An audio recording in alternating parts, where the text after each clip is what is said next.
It might sound like good news at first, the state pension is rising again. But before you start planning how to spend that extra bit of money, there's an important warning many people aren't hearing from the DWP. Because for some pensioners, that very increase could actually reduce what they take home each week once other benefits and allowances are taken into account. Now, let's talk about what's really happening and why this matters for so many older people across the UK. The government has confirmed that the state pension will go up again under what's called the triple lock. That means the pension rises by whichever is highest out of three measures: inflation, average wage growth, or 5%. It's designed to make sure pensions don't fall behind the cost of living. In principle, it's a great idea, and for many it's a welcome boost. But, as with so many government changes, there's a catch, because when your income goes up, even by a few pounds, it can affect means-tested benefits like pension credit, housing benefit, or council tax support.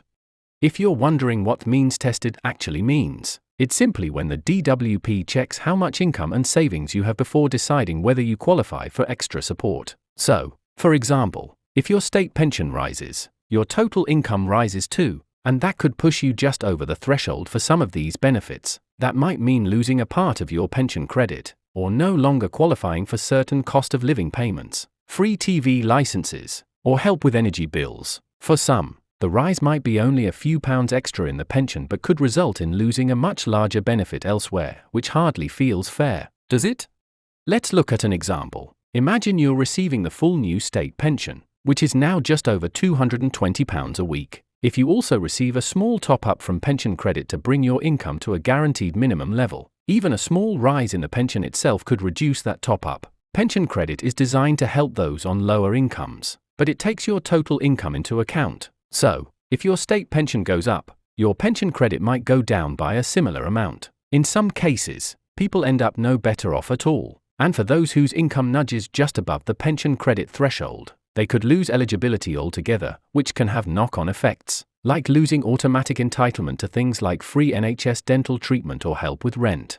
That's why this rise, while positive on paper, has some pensioners worried. It's especially frustrating because after years of tight budgets and rising bills, an increase feels like it should bring relief, not new problems. Many older people are already budgeting down to the last pound, and the idea that a benefit designed to help could end up causing a loss somewhere else doesn't sit well. And yet, this is the reality of how interconnected the welfare system is. One change often ripples through several others.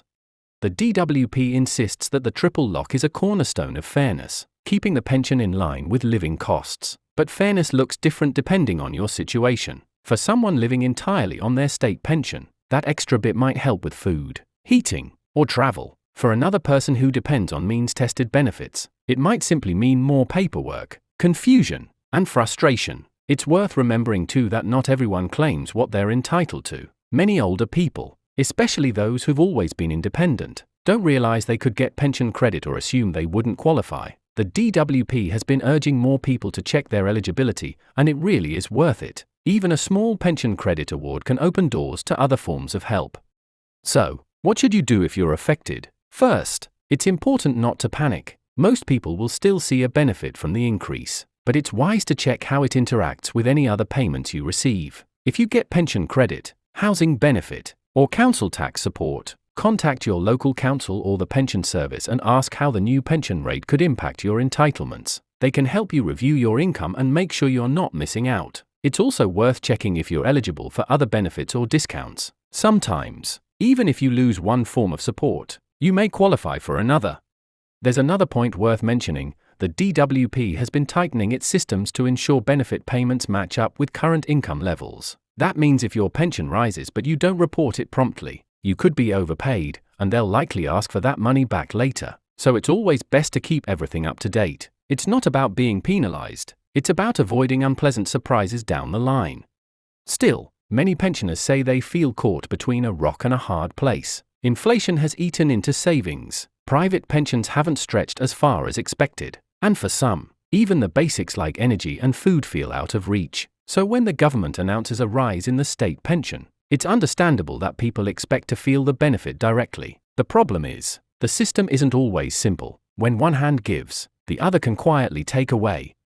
Let's take a moment to think about those on the older basic state pension rather than the newer one. That's usually people who reached state pension age before 2016. They get a lower amount each week, around £170 for the full rate, and many top it up with pension credit. For this group, small income changes can make a big difference. Some might gain only a few pounds from the increase after everything's balanced out, while others might lose access to extra support altogether. It shows just how important it is to understand how all these elements fit together. There's also the question of savings. Pension credit doesn't just look at income, it also takes into account what you have put aside. If you have over £10,000 in savings, the DWP assumes you're earning extra income from that, even if you're not touching it. So, when combined with a higher state pension, it can tip the scales further. That's why it's worth reviewing your situation carefully rather than assuming a rise always equals more money in your pocket. Of course, not all the news is bad. For many pensioners, the triple lock has been a lifeline, helping them keep pace with rising prices in food, energy, and everyday essentials. Without it, pensions would have lagged far behind the real cost of living over the past few years. The increase helps protect long-term income and gives some security at a time when everything else feels uncertain. And it's worth noting that the UK's state pension, even with these rises, remains lower than that of several European countries, so every bit counts. For those who do lose out slightly because of means testing, it's still a good idea to keep records, ask for written explanations, and seek advice from Citizens Advice or Age UK if anything doesn't seem right. They can help you understand whether you're getting the correct amount and if there are other ways to improve your situation. Sometimes just making sure your housing costs, energy support, or council tax relief are correctly applied can make a noticeable difference.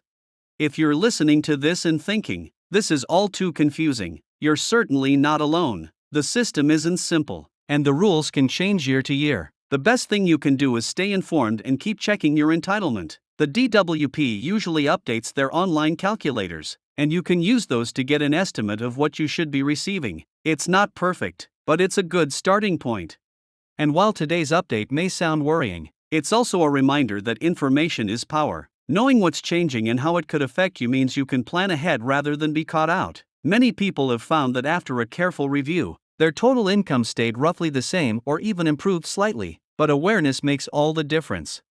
It's also worth remembering that the triple lock isn't guaranteed forever. Each year, the government reviews it, and while they've promised to keep it for now, there's always political debate about its long-term future. So if you rely mainly on the state pension, it's a good time to think about how any changes, now or later, could affect you. Even small private pensions, savings accounts, or benefits like attendance allowance can make a meaningful difference in your financial comfort.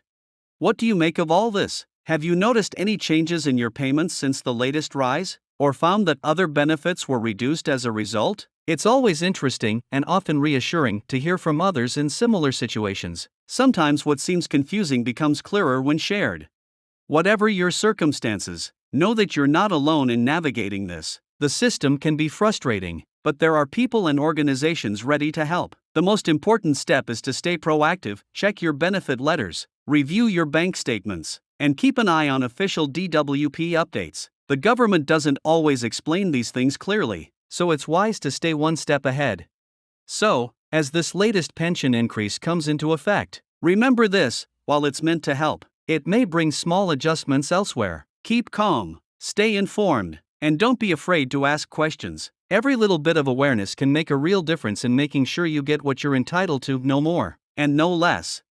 And before you go, take a moment to look over your recent payments and letters from the DWP or your local council. It's always best to double-check now rather than find surprises later. We'll keep following these changes closely, so make sure to stay connected for the next update and look after yourself in the meantime.